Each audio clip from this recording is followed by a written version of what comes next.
But were you worried? No one's going to turn up. Yeah, every single time. My anxiety used to be through the roof. And when they did turn up, I must have been like, oh, fuck yeah. Yeah, but that's addictive. Of course it is. Look where I am now, 20 years on, still doing it. When something tips into being mainstream, it suddenly becomes shit. I think it's such a limiting way of thinking. Like, oh, it's mainstream. Mainstream doesn't mean bad. That was mad, the whole Lily thing, because I think she literally was like, so Hoopla then? And it happened like, and thank God it happened because we didn't have a headliner. Jon, sometimes I just look at where I'm at and I think, how the hell did this happen? Do you like being a boss? I like being a leader. But I guess for you, you have to make sure that you're still retaining authority, but you're still their friend. That's been hard. Yeah. That's been a challenge. How'd you do that? You don't go to the after parties, that's for sure. Oh, really? Is that just your number one rule? You just do not? No, I mean, I think I learned a lot when I was running clubs. So when I was doing Sink the Pink and I was in the mix of everything, I was like the Pied Piper for everyone. It was always back to mine. And I think the lines get so blurred and it gets messy, not just for them, but for you as well. And I think, do you know what actually changed for me was when my mum died and I realised that all these people I thought were my real friends from before didn't reach out, like didn't even ask if I was all right.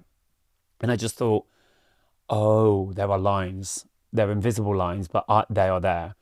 And also my fiance is like the other end of the spectrum to me. He is so boundaried. And so, I mean, he's almost too boundaried. He's a kind of one strike and you're out kind of guy, you know? Wow, okay. Whereas I'm like, love me. Yeah. And so we really balance each other out. And he likes to remind me of, like, don't do that. Or that person's treating you like a dick. Don't allow that. Yeah. Whereas I say to him, like, stop hitting people. No, it's not that. But like I think it's just, yeah, we are good for each other. It takes a long time. Yeah. I mean, that's really sad and surprising to hear that you had friends that didn't reach out to you and your mum. Well, were they friends? I think that the thing is, I thought everyone was my friend, but they were people that saw me as a paycheck, I think. And the thing is, until you go through something like that, your friendships aren't tested in that way. So that comes as a surprise, I imagine, as well. But you know, there's the flip side of that, and then there's other people that really show up for you. Yeah. And one thing I learned a few years back was when you have a big friend coal, it allows room for people that were in your life the whole time, you know, that might have been sort of people you sought out socially to kind of step into the kind of close, you know, you become closer with people that you didn't really expect. And that happened a lot. Did you say friend Cole? Yeah, friend Cole. Is that a conscious thing? I've had 2 friend Coles in my life. Have you never done that? Not, I wouldn't say consciously, but... No, like where you... Have you ever been in a situation where you just go, I feel a bit used or I feel a bit undervalued? And when I say, you're not like, you haven't got all these faces on a grid, moving them up and down. You're out. Yeah. It's not like Judge's House. Yeah. It's just a kind of, okay, that person doesn't serve me anymore, or that doesn't serve me. Or it's clear that I don't serve that person anymore. Because that's the other. I've got friends where they've just moved somewhere physically and emotionally that I don't seem to work for them anymore, so you step back. Yeah. And it can be as subtle as that you just step back a little bit and go, all right. And you might come back together, but you might not. What ages were these friend Coles? One was when Sink the Pink finished. Yeah, I think after the final Sink the Pink, my life got really quiet. And so the coal happened naturally in that people just stopped calling me. I think all these things are good though. I don't see them as negatives. It is what it is. You just drift in and out of people's lives sometimes, don't you? Part of the reason, you got to remember, when I started Sink the Pink, I was 28 years old. And I was the weird kid that never really gone out clubbing, that much. I'd not found a community in London. And so, like, really, when I think about it, with time that's passed and I can really process it all now, I just wanted to be popular. You know, I was the weird kid that wanted to be popular and wanted to maybe like meet some guys, and I wanted to start getting into my party era that I'd not done before. And then your intention and your motivation changes. And then I think after a while, it became my job. So my intent, like what my intention was really was, so it started about being popular. Then it was like, oh, I'm just having a great time. I found this group of friends. And then it's like, oh, this could be a career. My intention was that. And then it was my ego. After a while, I was like, oh my God, I'm really popular. Got this, Radio 1 podcast, all these things happening. And my ego just got carried away. And I've heard that a lot. That happens a lot. You see that in any job like that where all of, but, and it was weird because ultimately, yeah, it's of course Think the Pink's about multiple different people. But when there's press stories or when there's anything like that, or when there's an opportunity, they want to make it about one. And it ended up being me a lot of the time. And I could see that piss people off. Yeah. But it was like, yes, I love the attention. And after a while, it just didn't sit with me. And my podcast got cancelled. So that'll do it. But I think, and then your intention changes. And I'm really happy being behind the scenes now. Like, well, at the peak of the energy and the hype around Sync the Pink, and you were describing that you really enjoyed the attention and feeling like the popular guy, when you were getting all of the text messages being like, hey, can you get me on guest list tonight? oh my God, that was all that happened. But people coming through the woodwork who kind of know you or semi know you, and they're only kind of messaging you for that reason. Did you see through it, or did you just enjoy No, because it was all the time. Because there was so much going on. I see through it now because I only do one giant event every year. And sure enough, a month, six weeks before, hey, how you doing? Oh, what's been going on? I think you know what's going on. Yeah. I think you want tickets. So I see through it now. I didn't see through it, no, because I was blinded. You get blinded by like the attention and by the ego side of it. So were you just like shelling out free? Yeah, I was loving it. Loving it, yeah. I was just like, I'll give you whatever. I think I've always been just such a people pleaser. And I don't need to please people. I'm 45. I'm good. You know, I don't need to do that anymore.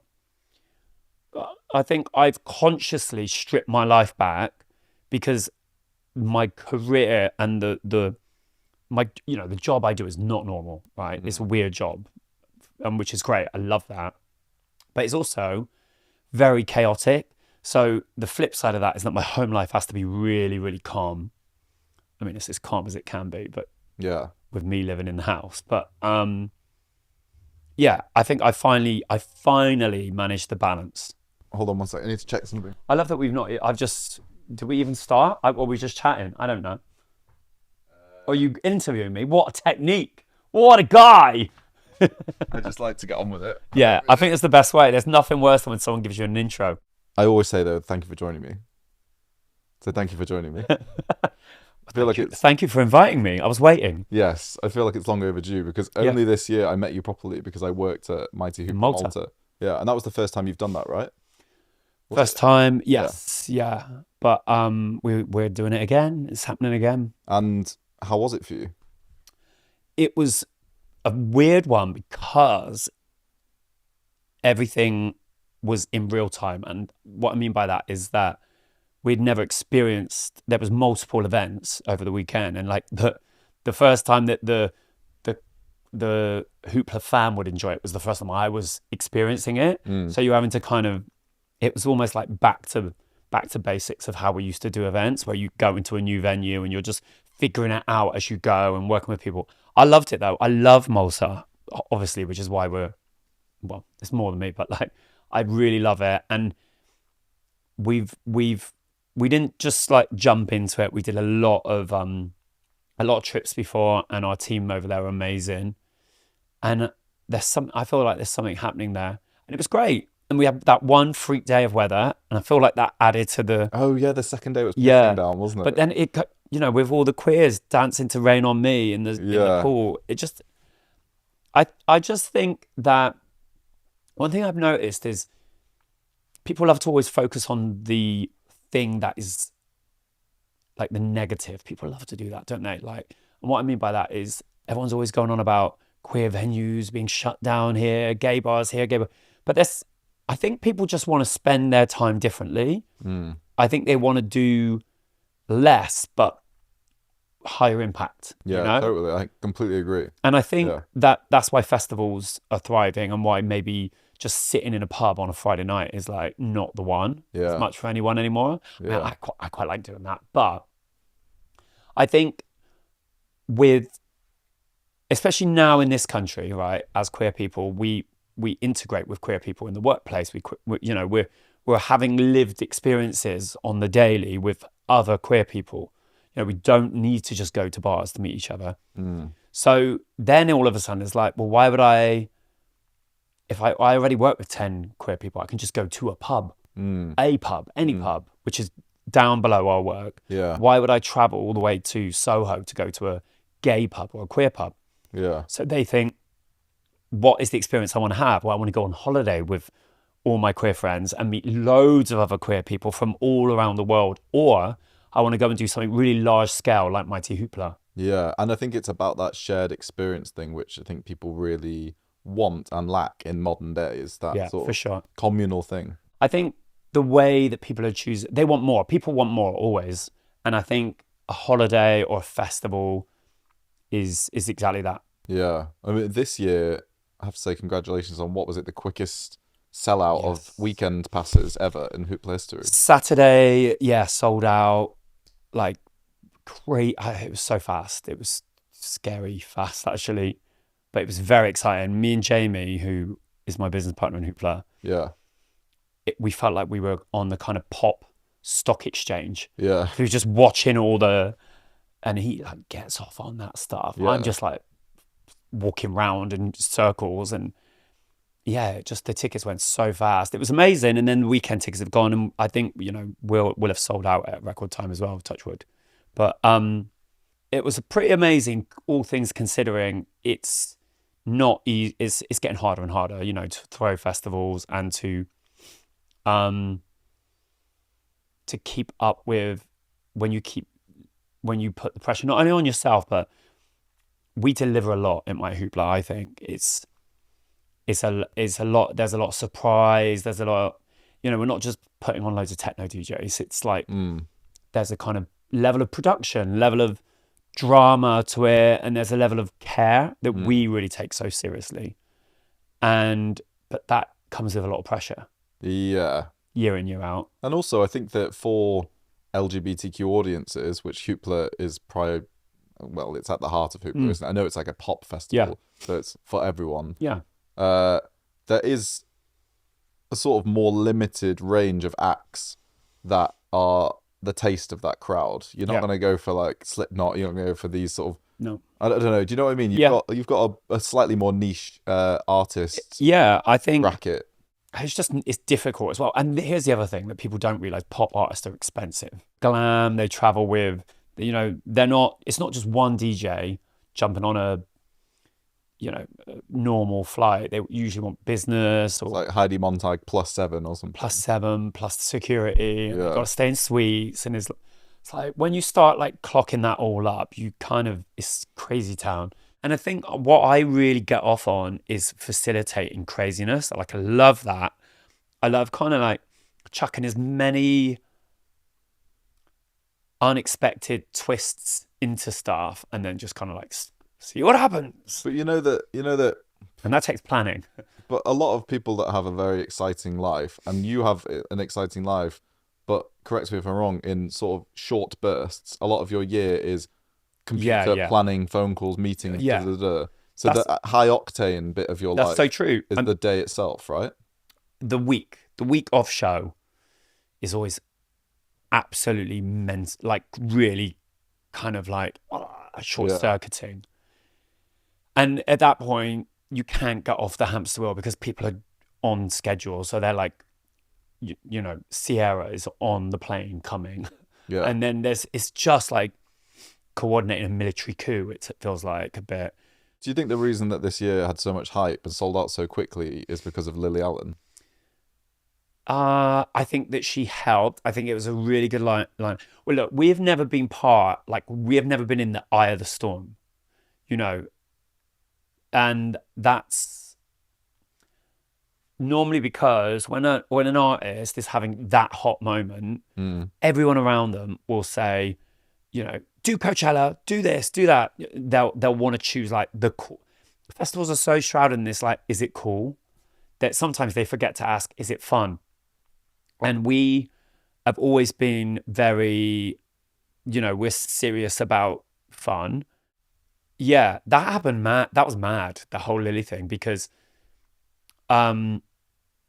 so I mean I've known her for some time, but not like, you know, not best friends. We, you know, we don't get our nails done together or anything like that. But she played at Sink the Pink years ago, and it was actually like a real highlight for me. She got it fully. She came.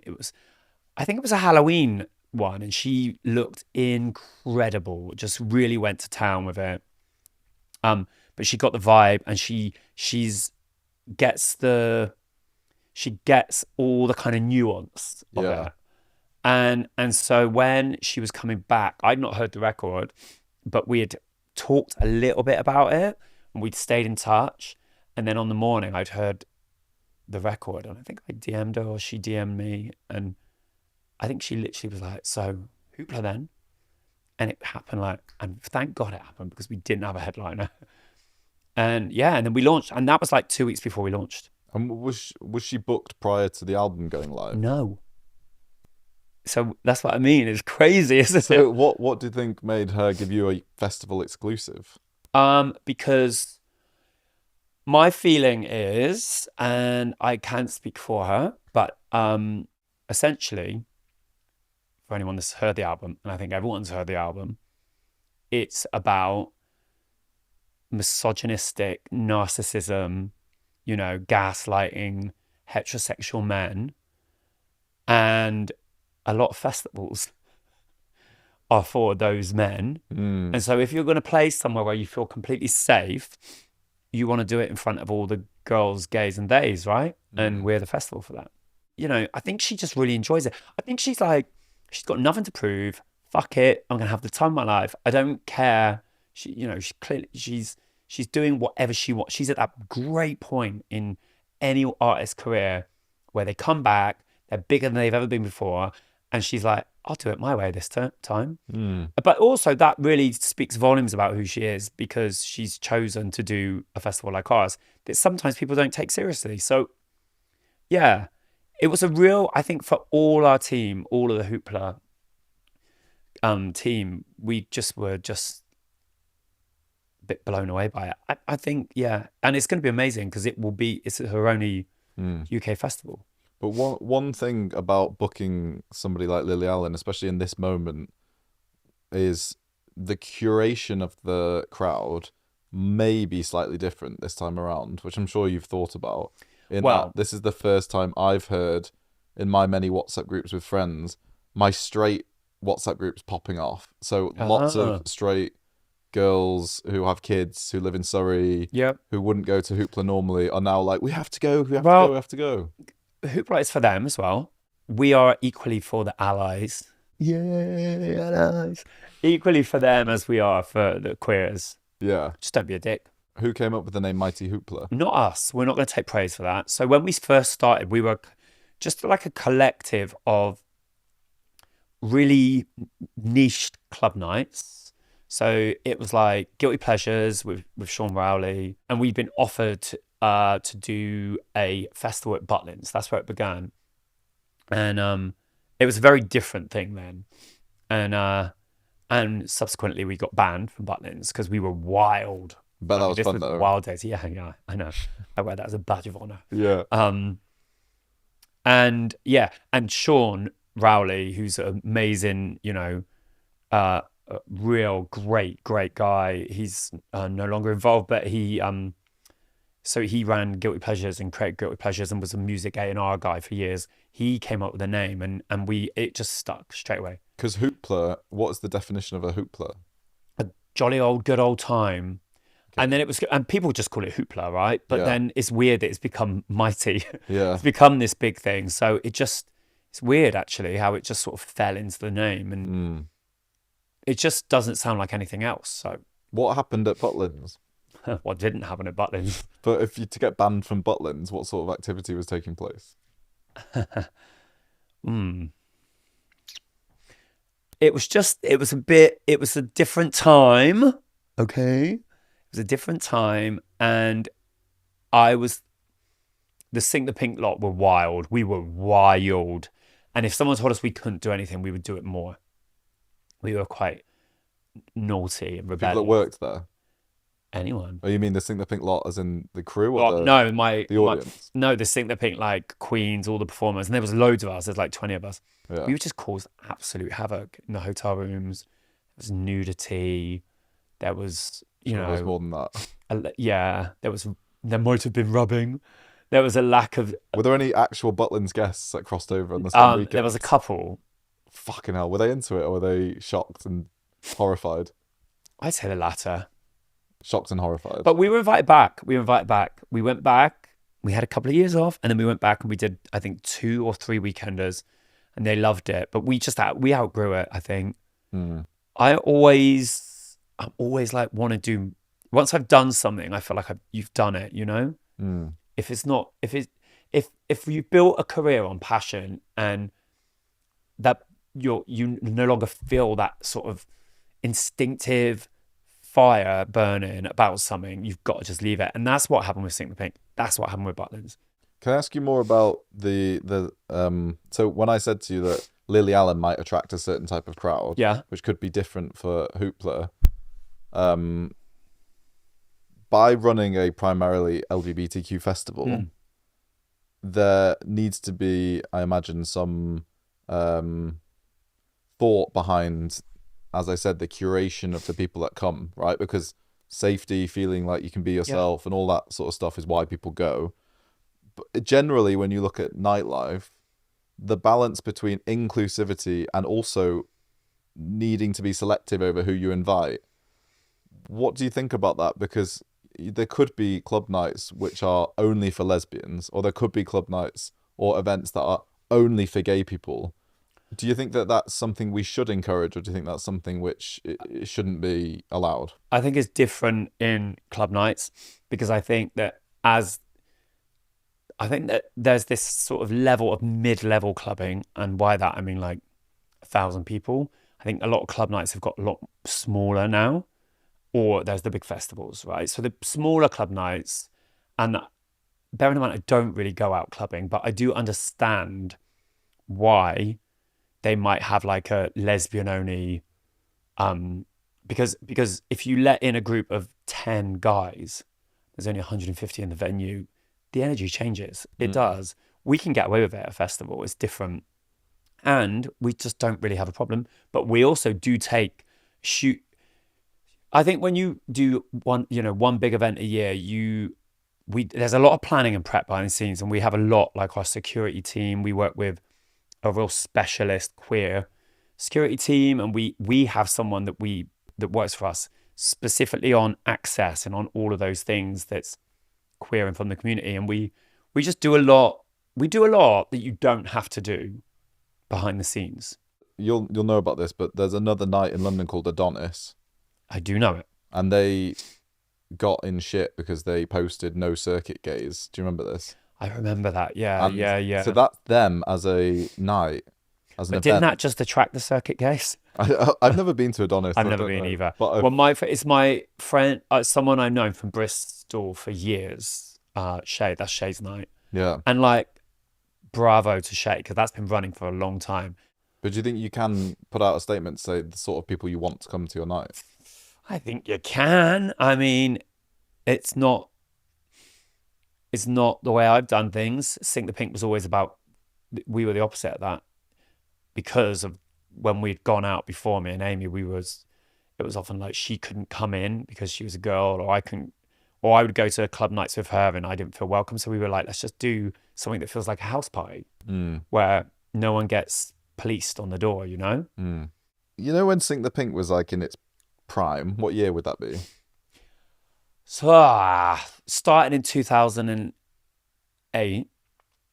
When would you say it's at its best? I would say at its prime. I mean, I would say that it was when it transitioned was when it was at Bethnal Green Working Men's Club, and then it was like booming, like the walls were bursting. It was so huge. But I think the glory days of it for me were probably the Troxy, and that would have been like 20. Oh, God, I'm really bad with time. So like the late 2010s. Sure, we'll go with that. Okay. No, yeah, fine.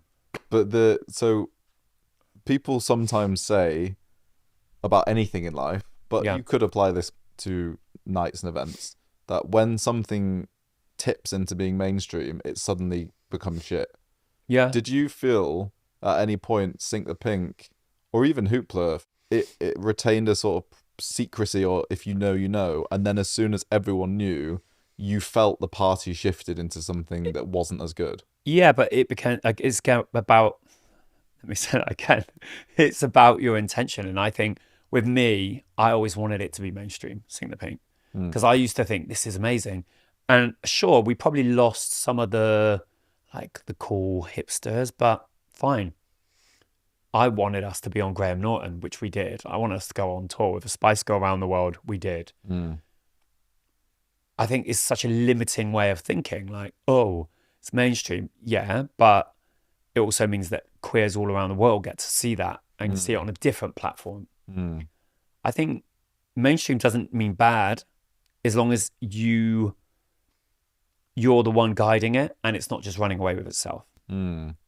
Yeah, because the same could be said for Drag Race or drag in general. Drag's become so mainstream that a lot of critics say it's kind of ruined drag a bit.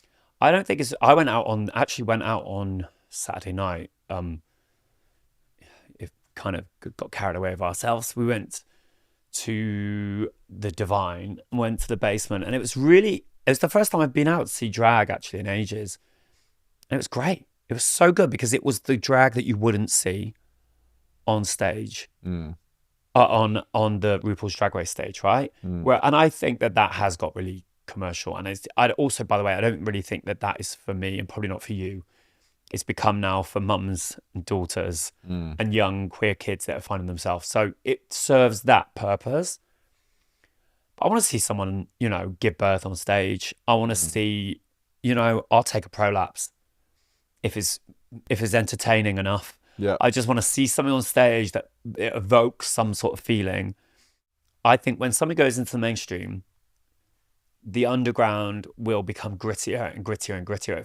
It forces it to have a new life. Yeah. It just pushes it in a new direction, which is normally like grosser or dingier. Or I think, there's a lot of drag kings that do amazing stuff as well now. And that's because they've not been invited onto that platform. It all evolves. And I think that when Drag Race is done and dusted and it sort of has its moment, it will all come back to the clubs and it will all come back to where it all began. I reckon that we're at the end of Drag Race nearly, do you? The American and the UK. I mean, I haven't watched it for a long time. But then I kind of liked it. I liked it because my friends were getting on it, and that was exciting for me, just to see them doing their thing.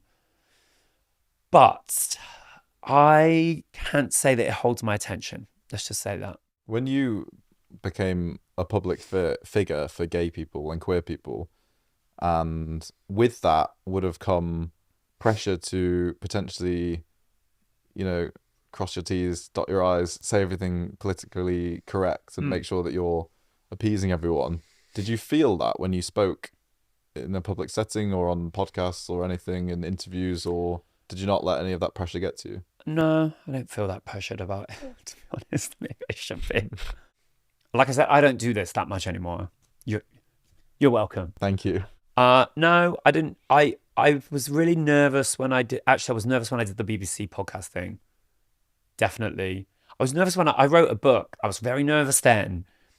And I was nervous because I wrote in the pandemic and I didn't, when we all were all having that wobble, like I felt like every time I would write something, I'd be like, no, I'm going to be attacked. Because I felt like we were all living online then and we were all busy cancelling each other, right? And we were all triggered. How do you work in events festivals, nights, and this has undoubtedly changed for you over the past 20 Yeah. years, not just get completely fucked up all the time? Well, on my own events, it's just different because I struggle going out if I haven't got a job. And I've always realized, I was never that what you would never, I was for years going clubbing. You would never catch me on the middle of the dance floor, like losing my mind. I'm not that guy. I'd be the one on the balcony, like watching, analyzing, or like walking over there. And I go, we've got a drink. Oh, let's walk over there. Like I need things to do. I'm very sort of hectic and ADHD. Yeah. And then when you get a job, it's good. I mean, there's nights sometimes you get a bit carried away with yourself, but like I said, I don't do that many anymore. So, But in the peak of Sink the Pink, would you say that you were going bananas during some? God, I mean, it's a miracle I'm still here. Let's put it that way. I was living for the party. The party was work, and I was working to live. It was just this like, I was a tornado. Yeah, it's a lot I don't remember. But what I do remember is it's all good memories, even when it was dark. I don't regret any of it. I came out of it relatively unscathed, which is a shocker to me, to most people, I think, because when I was the Pied Piper of the party, me in a wheelie. In fact, like I arrived today, me in a little wheelie case full of like sweaty Spanx and like wigs, Poppers, and the rest, just dragging it from party to party. I mean, I could go. When you say the dark times, what do you mean? Like just really terrible hangovers or bits when you regret Drugs. No drugs, obviously. Come So- on. I mean, I think I don't party like I used to. I used to live for, I mean, it was just like one long party because you're doing clubs every weekend. And I think that this is, this is not groundbreaking stuff. I'm one of a long line of people that get into the party because they love partying, and then the party becomes too much for them. I mean, it is relentless. And you keep thinking, oh, maybe we'll stop being popular in a year. But instead, Sink the Pink was once a month. And then we launched Savage, which ran for 5 years and was booming every week. And it's just like, whoa. Yeah. It's always happening. There's always something on. And if you have the access, you're in the VVIP. No, but then also room. It's not just about access. It's about what people expect from you. So then they start coming to you and like you start developing this, like, you're the messy one. You're the fun, messy one. If we stick with him, he's going to know where all the after parties are. And that became my role. And that is like, did you enjoy that? Sometimes it's nice. I enjoyed it person. for a while, but it became like a burden for a big time. Yeah. And it became scary to me at one point because I was like, I don't know how I'm going to, I don't know. I won't, it became scary because there was a lot of people that were depending on me, but I was like a mess, falling apart, and I was not enjoying it for a long time. I mean, I was really not enjoying it. What, Sink the Pink? All of it, like Sing the Pink, all the clubs, just living in a club and then I started working with Defected and Glitterbox, and I was there every week. It was just like, and meanwhile I was, launching my, I had a DJ agency, and then and it was just like, it was too much. I sometimes look back at that and I go, how did I do it? Like, how did I physically find the time?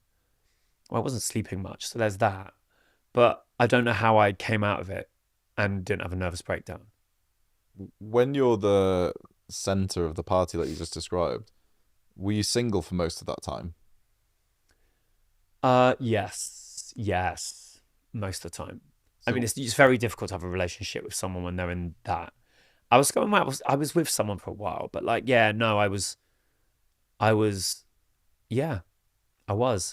then I've been with my fiance now. It'll be 7 years in May. So fiance's post Sink the Pink. Yes. Okay, but when you No, I think it was at the final one. I don't know. You met him at the final one. No, I met him before that. But then also I've had my dog for 8 years. I would say they were the two pivotal changes in my life. I knew I was already trying. When you're consciously trying to change your life. Yeah, on top of the friend calls, I was getting older. I just was like, I can't do this. And also, I just wanted to be able to focus on my work and my work be the thing, and not it be about me having to be at that's the other thing, like having to be at everything. You know, I can do stuff now and I don't necessarily need to be there all night. That's really key. I mean, Hoopla's different, but do you remember one particular, I guess, hangover or post-event when you thought, fuck, I just can't be running this and partying at the same time? Countless. Was there like one particular one? Oh God, it's like the missing flights, you know, always got to get back to that. And then I miss a flight and then I book another flight and I'm like, oh my God, I'm going to miss that flight. I missed that flight.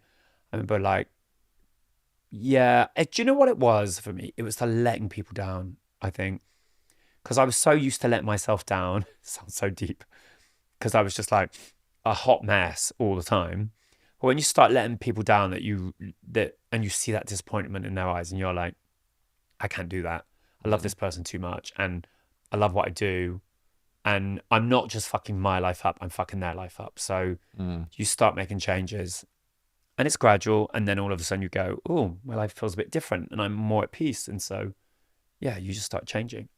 They say that you can only have like 5 close relationships at once in your life. And from an outsider, you seem like someone, because I've hung out with you at Malta, who has so many close friends. I do. I have lots, and I don't think I like really close friends. Like, I think I'm a really good friend. I spend a lot of my time on my friendships, on my relationships, on my family. I mean, that's why I started a club night. That's why I started. Oh, I love people. I love lifting people up. I love making people feel great. I kind of get off on that. That's my it's my kick.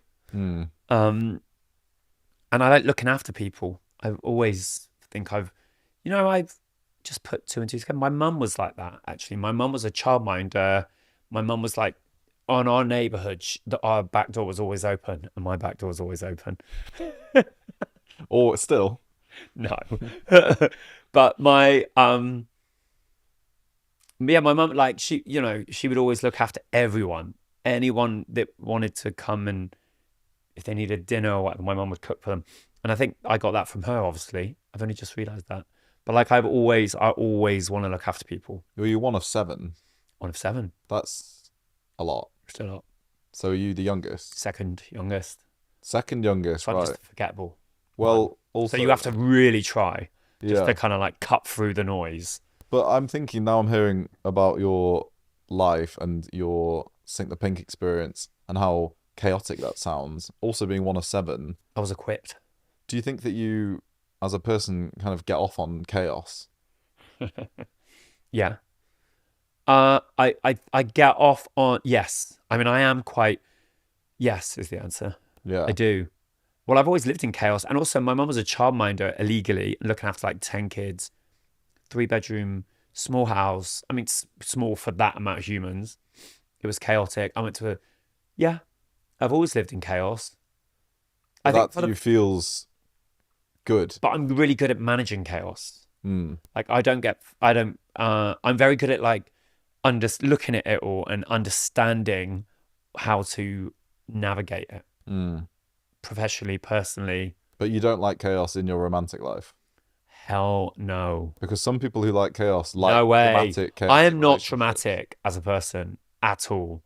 Like I am very, like I'm like faux dram, like, yeah, I'm campy, but I'm very relaxed with Jermaine. Like I don't think I've ever even had a go at him. Like it takes a lot to get me.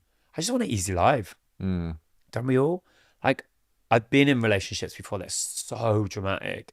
And when someone's like going at you and you're like, I'm nodding, but I have no idea what is happening because I just don't function like that. I'm very laid back and I'm very, it's just not important.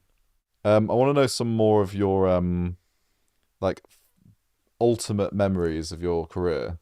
So I want to ask you, which of your icons have you met through your work? Oh God, shit. That's been my entire work. I spent a lot, like I was always that real dreamer that grew up being obsessed with pop stars, So it's always been, and a lot of the pop stars, I love the Spice Girls. Yeah. And the fact that Melanie's a friend is It's really weird though. I will say this, that how quickly that normalizes, and then all of a sudden you just go, oh, you know, they stop being on a pedestal. I think, yeah, I don't know when that happened because it took a while. Who have I met? This blown my mind. Oh, Danny Minogue. I love Danny Minogue. Danny Minogue. I used to. So I moved when I was 18. I moved to Australia, and I used to listen to Danny all the time because it was gay as fuck. And so when I met Danny, she came to Hoopla, and I had to really, like, no shit. I had to, like, just walk and pace backstage and, like, gather myself. And she was a dream. Did she came or she performed? She came. Oh, as a guest? As a guest. Oh, wow. And then she hung out after with us. Nice. And then I've seen her, and now she DMs me and sends me birthday messages. Oh, cute. She's an absolute dream. I just like really nice people. I like people that are, like, someone that's really talented, but really humble. I love that. That's what I'm about. I don't like it when the diva, I don't like all that diva shit. Yeah. Especially not in my job, because that's a nightmare for me. Have you worked with any divas? Of course I've worked with lots of divas.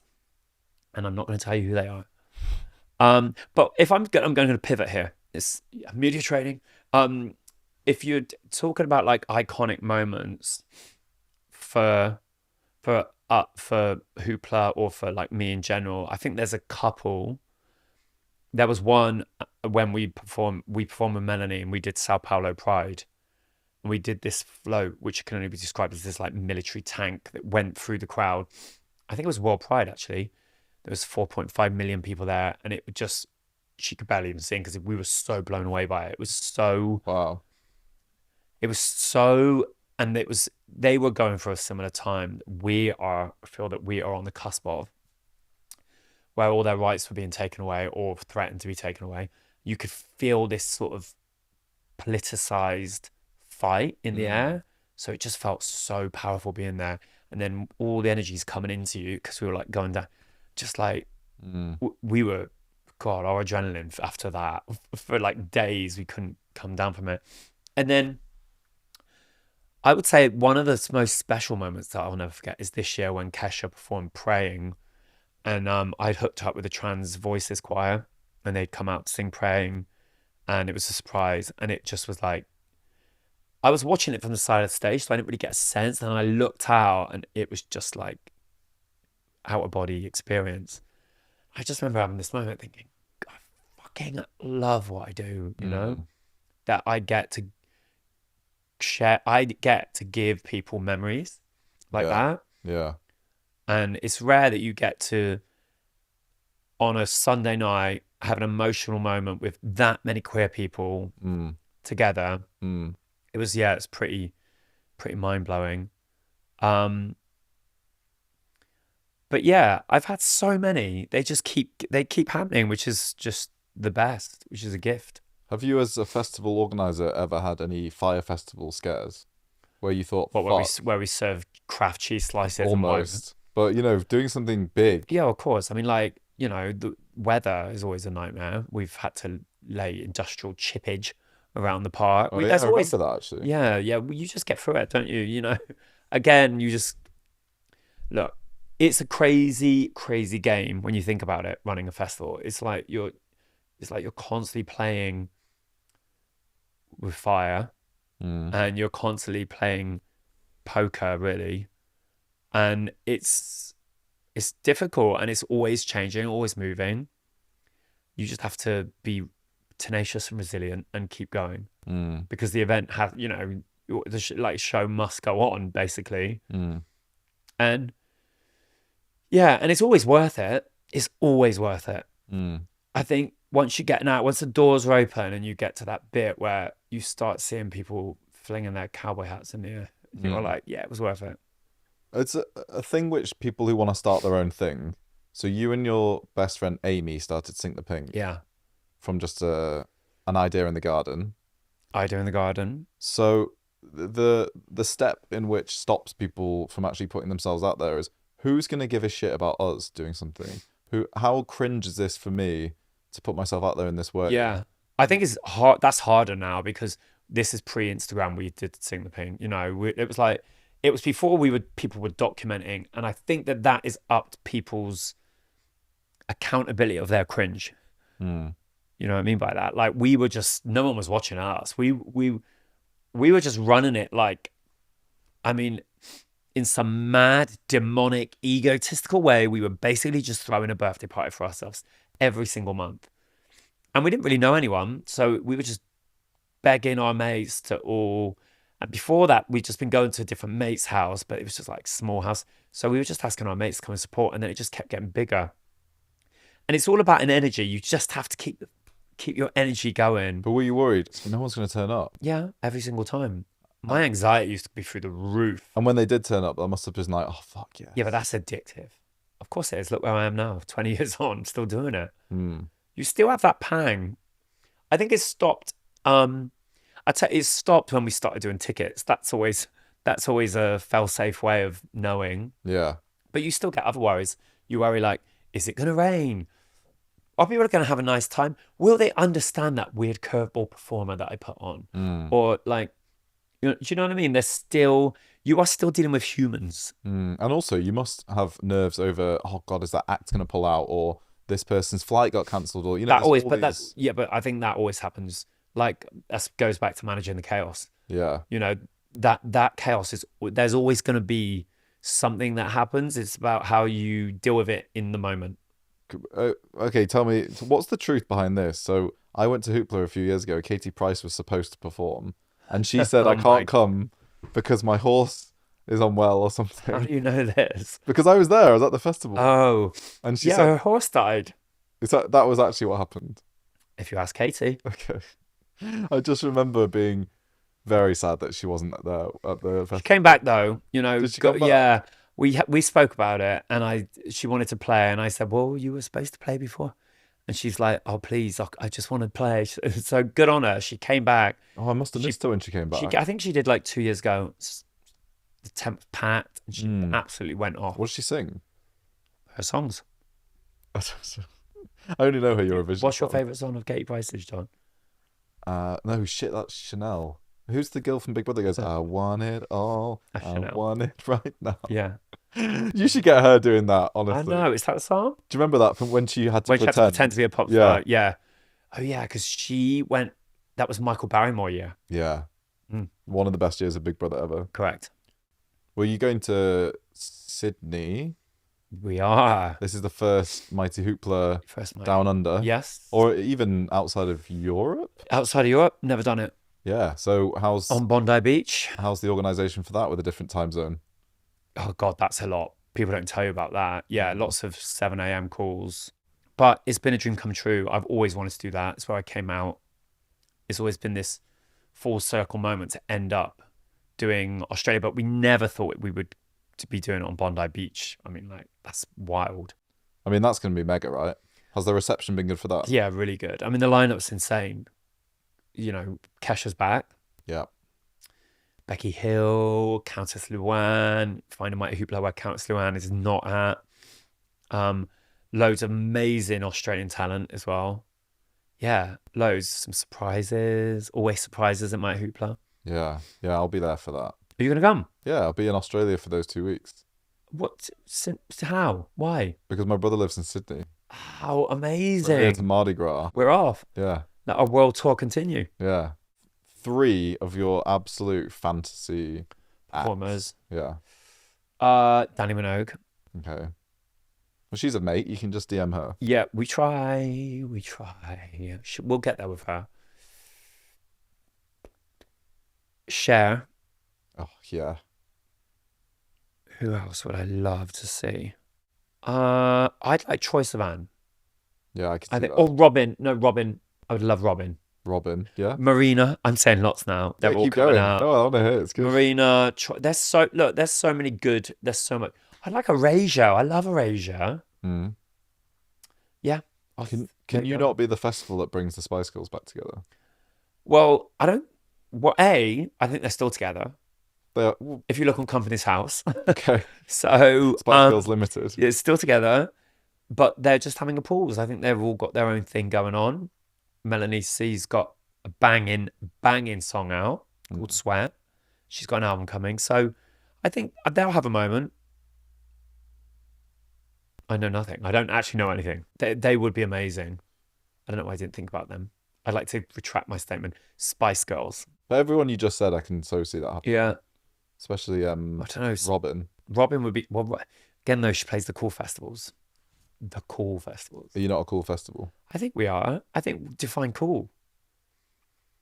If cool is being absolutely yourself, celebrating individuality and being completely unique, then we are fucking cool.